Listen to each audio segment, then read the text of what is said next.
Welcome back to the Peak Fiction Podcast. Today we are going to be rating and maybe ranking all 5 episodes right now of X-Men 97 Season 2. Episode 5 just came out yesterday. We've tuned in, watched everything. So, assuming we both have points to make on this, we can go ahead and just start with Episode 1. Alright? Starting off with Episode 1, Days of Past Future. So, this is where Forge and Bishop started to break up at the beginning. Yeah. One with the future, one with the past. This one's mainly completely focused on the past with our team with Cyclops, Wolverine, Jean, and Storm. Forge obviously jumps in on that, but I remember you talked about you didn't care for this episode. So, Well, I feel like they just threw us like straight in. They didn't really ease you into anything, which I didn't really care about personally. But basically, since they split it up also, before watching episode 2, I didn't really care for it. But then once you get the past and the future, it's a lot better and it ties in. I know you talked about the pacing of the first episode being really fast. Yeah, it seemed really, really rushed. Like, because you didn't get any time to bond with like Nathan the entire time. They were just. But we get to see Mother Ascani's sexy ass, bro. She was she was so bad. Bro. It was. Man, it's like that haircut. Oh my gosh. We bro. need Hey, to put a influence picture all of women to get Mother that. Ascani, bro. Oh my. Oh. All right. But Do we want like, to say our actual ratings though? I was going with 10. first, I just do want to say though, with everything, they had already been there for months on end. People in the past and in the future, it says that they've been there for months, and it was like, okay, so they get all this time to bond with Nathan. We don't get any of that, so it seems like their whole relationship is so forced. Yeah. But yeah, because we don't really get to see them bonding.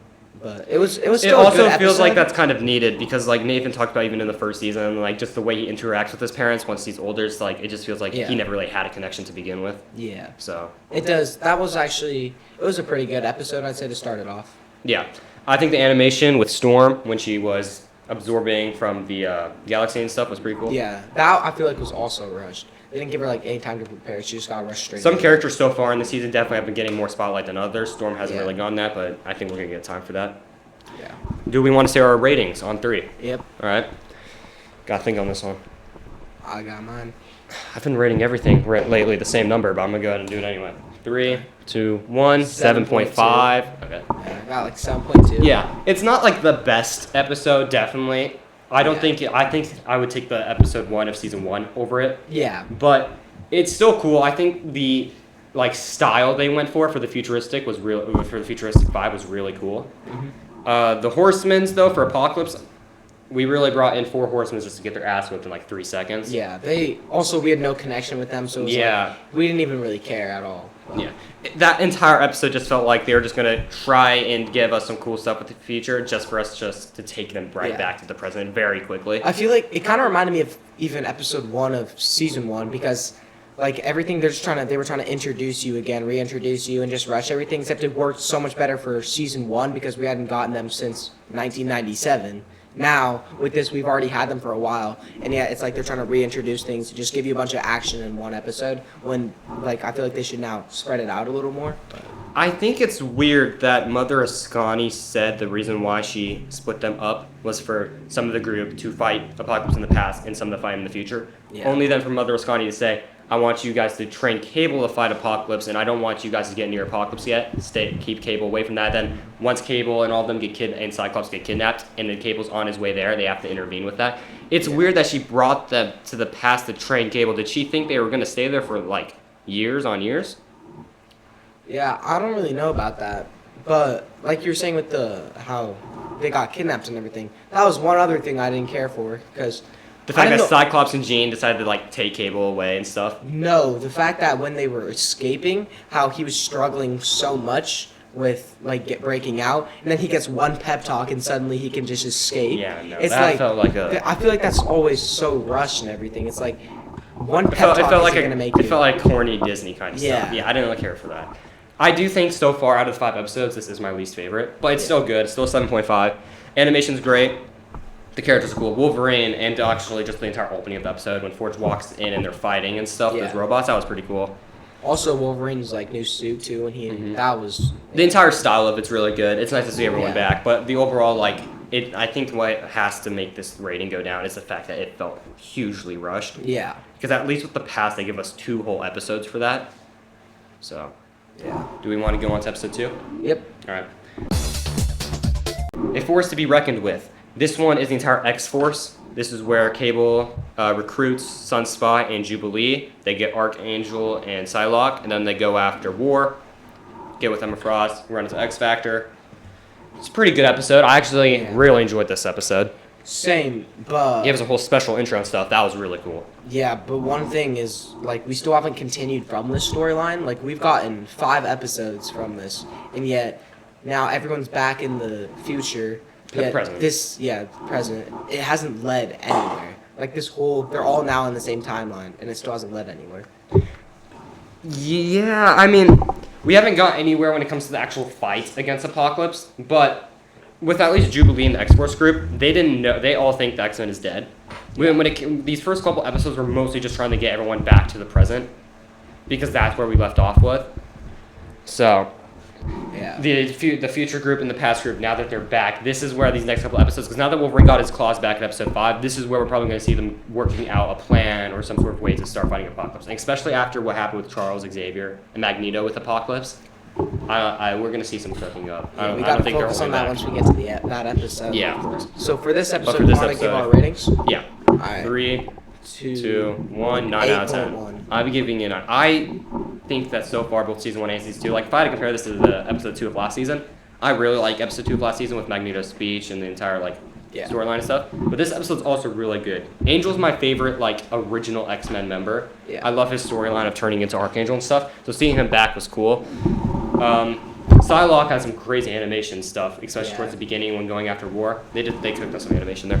Also, like how Angel was given like his talking about how when he was Archangel and how he got out of that horseman. I really liked how he was talking about that too. I like that Cable's group is not messing around, and Jubilee Yeah. saw this after they killed War and stuff. Yeah. I think this episode's really good. The thing is, though, I will say, Jubilee pisses me off a lot sometimes. She's like the most anime typical stereotype Yeah. girl ever, and it's like when she went after and hit War and stuff, and she's like, X-Force 1, Apocalypse 0, and that was so cringy. That was Yeah. so corny to watch. That's I don't know, why I've never really cared for Jubilee's character anyway, Yeah. but I'd give it like 8, max. I'd give it like 8.3. I think the X Factor stuff is cool. We got to see some more characters Yeah. come up. I'm really hoping we get to see Alex and Cyclops interact in the season because they are siblings. That wasn't ever really touched up on in the original series. So, Especially when like the audience knows that Cable is Cyclops' son, but then Cable is going against Alex, who's really his uncle, and they just don't. yeah, even the know if they're Cyclops, family the too. Summers entire family tree is crazy. Yeah. Bishop's also related in there somewhere. But So should we get to episode 3 now? yeah, I think we touched upon everything. Episode 2 is really good. Yeah. Yeah. All right. Episode 3, Rise of Apocalypse Part 1. So this was the rescue mission in ancient Yeah. Egypt. So, This episode was really good. yeah, oh man. The Darth Vader kind of thing where Apocalypse is walking through the smoke and it shows him all big and then back to where he is at. Oh, that's so cool. I've always Everything, loved when stuff do that. With Apocalypse, when you go to the future, you don't see him at all. They're just talking about him and his arrival. And We got to everything. see him a little bit and he Yeah. yeah. A little, but then in the past, they're spending all this time with him, and he seems like he's a normal guy. And then with Magneto, trying to make him good, I really like that whole thing Oh, yeah. between Magnus and El Salvador, and that was just so good to me. I think The animation with Apocalypse, the animation this season is really good. That entire Yeah. fight scene when they're going into Egypt, going past the first wall and all that, when he grabs his elephant and we slashing everything, oh, it's so cool. That scene when they're all on horses running up, oh, that scene gives me chills. It's really good. especially when they take the guy back, and they're trying to, and Magneto has to stop. And so El I'm Salvador killing him. yeah. And Salvador, he, I like him even more than Apocalypse so far. Apocalypse has done not too much so far. I think he's gonna get better, but right now with what we've seen, I really like El Salvador. Like how you said you like El Salvador more than Apocalypse, as if they're They're not the same. They're the character. same people, yeah. But You prefer since seeing the- his past. Yeah, it's like they saying, did his it's like origin- saying I like Anakin more than Darth Vader. Yeah, they did his origin story really well, and especially when we get into this next episode, like this entire like rise of Apocalypse, what the title's called and stuff, like him becoming Apocalypse is Yeah, so good. that was The celestial stuff, also in episode 4, once we get in that, is really cool. So should we give our ratings for the episode? See, it's hard with X-Men 97 because it's hard to find like flaws in the episodes for me to like rate it down. Because I know this episode's not a perfect 10 out of 10, and it's really good, but it's like, Especially with the like that line with like the stepping on the ants and everything that they say when and then they walking bring on it back the episode 4, horses. yeah. Yeah, that See, was it's good. I think what we connections. should do, since it's part 1, part 2, is we should just rate 3 and 4 together. Because it's kind of hard when it's a to be continued, and they're part kind of. Like, I'd rate them separately though. I'd give one Separately? of them a little higher. But I think I'm gonna probably go ahead and rate them together though, because I kind of see it as like in one episode, just longer, and it's split up into 2. Well, this episode though, what would you rate it? Probably an 8. I'd rank episode 3 a 9.4. I'm rating It's episode 3 and 4 pretty high. together as a 10.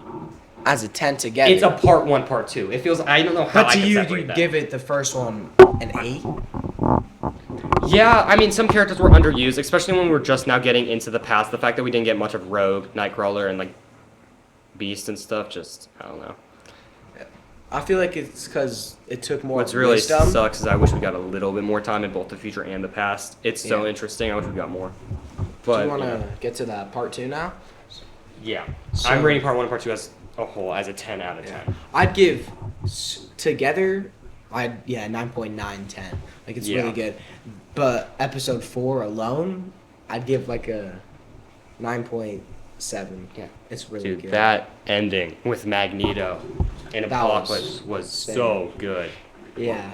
Charles is not messing around anymore. I've heard people like talk on the internet about how the fact that like Charles very rarely like gets mad like that and says things Yeah. like that. Oh man, it really shows like what kind of character Apocalypse is, which is good because like the Fox universe, golly, they didn't do Yeah. him right. I'm so pumped up for this next couple stuff though.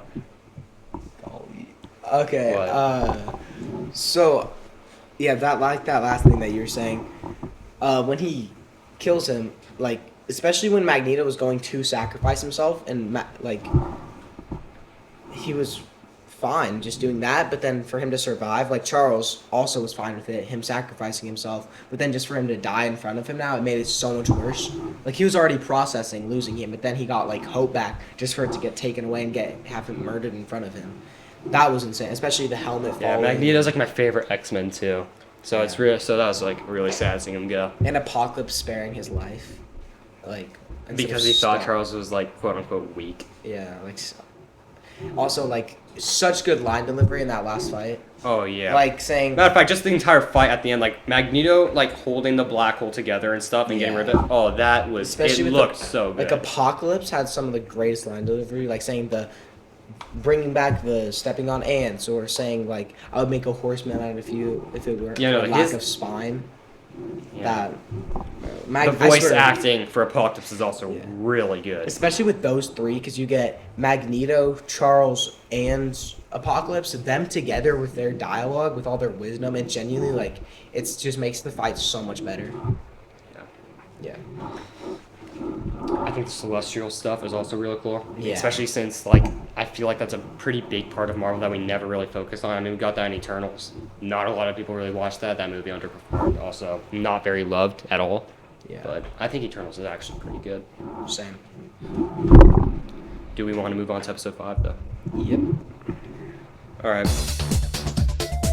Weapon X, Lies, and DVDs. We just watched this one a couple minutes ago too. Do you have a rating in your head? Yeah. I do too. All right. Three, Three, two, two, one, one. 7. 8.6. I'm giving it a 7. It feels like a filler, but a good one. Definitely better than the filler last season, episode 4, with Jubilee and the whole digital world. Yeah. Oh man, yeah. I give it- That wasn't really good. I give it a watchable. 8.5 actually, probably, because It's definitely not a 7 because, in my opinion, I think it's not on the same tier as the first episode because I rated the first one a 7.2. I'd give it a tier above that, so it's at least an 8.2 for me. But then just like all the other stuff, him getting his powers back, the deaths, dude. The deaths weren't like really impactful, but just killing everyone off too, and getting Sabretooth It's really interesting. I back. have some expert comics that I don't know who that mutant was. The one that like got killed by the tree like right away when the plane crashed. Yeah. I don't know his name, but when I was watching it, because I watched it the second time with you, when I watched it the first time when it like actually came out, because I was up at like 12 and I just wanted to get it right away, I was like very shocked that they killed off a mutant character like that for absolutely no reason. And then they ended up doing that again with Maverick. I'm pretty sure was his Yeah. name later. Yeah, Lady Deathstrike, kind of useless. I swear. She did well. I feel like they overused her even because her powers cannot be like that impactful. Yet she saved a couple of them during the fights. Yeah, Wolverine at least with the Bone Claws and Lady Deathstrike when they were fighting that bear did no damage, and then Sabretooth came in and just quick choke, knocked it out real quick. But Especially like I also really liked the Morph and Wolverine in this episode, especially when just Morph turns into Cyclops just to tease him. Morph also brings in a lot of cameos this episode. We got Yeah. Thing, we got Spider-Man, yeah, Deadpool. Deadpool. I don't know how I forgot about that one. It was pretty I good. don't know how I forgot about that one. Yeah. Also bringing back Omega Red Oh yeah. from season 1 too. Which I wonder if that was always their original plan because they showed him in that tank Yeah. at the end of season 1 too. So it's interesting. Yeah, but- we don't even know if he's dead, alive. I mean, he got crushed by a pillar, but he's definitely This story still alive. of this episode, despite it feeling like a filler and it just being about Wolverine getting his like Yeah. medal back, it's still really cool. There's actually a comic book in the Uncanny X-Men that I have that's based off of that. So They always do like a couple filler episodes, but I Yeah. don't think it brings anything down. Yeah. Like episode 4 in season 1, I'd still give season 1 like a 9 out of 10. Yeah. It brings it down a little, but like I feel like we need to have Wolverine a little more because people were complaining that like in the old show they used him so much, and then also in the Fox movies he's been their main showrunner for years. But then in X-Men '97, you know what? season I 1 and actually 2 was scrolling on Instagram when I came across this guy, and actually a decent amount of people in the comment section of a review on this episode. There is a lot of people specifically saying, why did we give Wolverine an entire episode? He's so overused. Which is Yeah. interesting because I know he's like hugely overused, but he didn't really even have that much in season 1. Like Yeah, we're exactly. giving everybody a lot of stuff. Like Storm had her own like side storyline in season 1. Rogue had her entire character arc. We gave Magneto and Gambit time to shine in the Genosha episode. There's that entire love triangle. We can give Wolverine one episode. Yeah, especially Like, come on. since like he got so much love for years, just for him to get hardly used in X-Men '97. Give him like one And episode. we can, 'cause we got to give him a little bit from more season time. 1, all I can remember from him is the conversation with Madeline when they were Yeah, outside. I remember. And then the fight with him- Nightcrawler. That was really I good. Him remember and that Nightcrawler too, fighting yeah. in the mansion with all the fire. That was really good. and him getting the metal ripped out of him by Yeah, Magneto. but other than that, he's just been there in the Yeah, background. he's just been So give him an finishing episode to get his adamantium claws back. Yeah, because like in episode 1 and 2, they really used Cyclops a lot. They were like trying to show that now he's gonna be the leader. He's the leader that he can be. Because it's like they're unwriting everything Spock's did. Like they stopped using Wolverine Yeah. and started using the characters they should have more, especially Rogue and Gambit. That whole dynamic in the first season. Is I don't know. Really good. Like the people that are complaining about Wolverine getting an episode, I don't know what they would have wanted. Did they want a rushed, quick little scene of him getting the adamantium back? Yeah, no. Yeah, we you had to give probably- it back to him somehow. so. Yeah, you should. He probably should have gone an episode. I still feel like it was a little rushed, just him getting it in, because they put him in a tank. The second it filled up, it just stabbed him. Like, versus if you read everything, there's a whole comic off of him just getting adamantium put in, and it's a painful, long process. Yet for him, it took like 3 minutes Couple this time. seconds, yeah. But that's kind of how it is. The episodes are only around 30 minutes. A lot of the time Yeah. it's going to feel rushed, which is kind of sad. But even still, a lot of these episodes are really good, like 3 and 4. So, I also really like the Sabretooth Logan dynamic too in this episode. You didn't really get to see it too much, but when you did, it was really good. And I just love bringing back all the characters. So. what do you think is the best episode out of the 5 and the worst out of the 5? I think episode 1 is the worst out of the 5, and I think the best out of the 5 is episode 4. I think best out of 5 is the episode 4. Worst, yeah, episode 1. Yeah. All right. End it there. Yep. All right. Thank you guys so much for watching, and we'll tune back in when the rest of the episodes come out.